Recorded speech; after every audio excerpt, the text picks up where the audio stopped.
So this follows a previous video where we were focused on the intentions when engaging your intuition. And of course, we include being creative as an intuitive practice. So setting the intention clearly will help optimize the experience. So if you just open into, the all that is with the intention of engaging your intuition towards a particular end, it's going to be all over the place. But if you set a very clear intention with a time period in mind, say for instance, I would like to come up with the perfect story for this lesson that I'm going to be teaching in 3rd grade, and I only want to spend 15 minutes on the preparation. You can do that. You can actually set a time limit, and your intuition will honor that. That's been my experience. You can be incredibly efficient with a clear intention. This video is more about protecting yourself, because the reality is, to keep the metaphor going of being a tree in a forest, you become a part of the forest, you become part of everything that's going on. Any kind of disease, any kind of beetle issue, anything, any drought, what have you, you're going to feel it as an authentic member of the forest. So you will want to protect yourself from the all that is. Now, this next part, really depends on what you believe.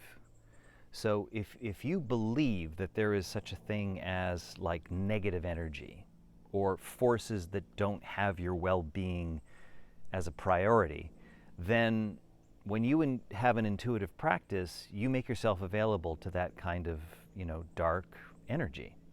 Now, if you don't have that belief, then that's probably not something that you have to worry about. But, if you believe in bogeys, if you believe in, people that are manipulative, narcissists, or just, ad campaigns or what have you, this process will also work with that to keep you safe, to keep you contained and efficient and productive without taking on stuff that isn't good for you. Now, I've experienced this firsthand. This is something that I know about, because I've been a creative person and have been in the creative world for a long time, and I've made a lot of things. I haven't been quite so contained and formal in the past. I've been real loosey-goosey with my creativity and with using intuitive practices, so that I have encountered, taken on, and had to work really hard to get rid of stuff that did not have my best interest in mind. It was actually pretty creepy. And I don't want you to go through that.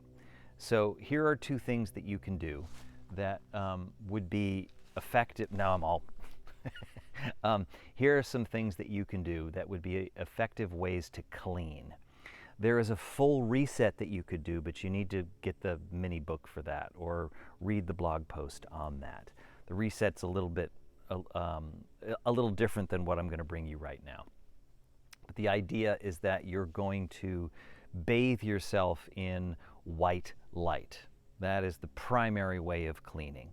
Now, depending on who you are, what culture you come from, and just your biography, you may choose a different kind of light. But in my experience, white has the effect of feeling like it's coming from on high, like coming from a higher power, coming from true goodness.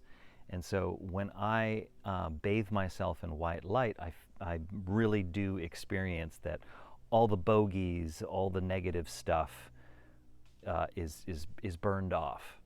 So I'll do this in advance, and I'll do this after consciously engaging with my intuition, becoming creative. So I'll bookend it with a solid cleaning.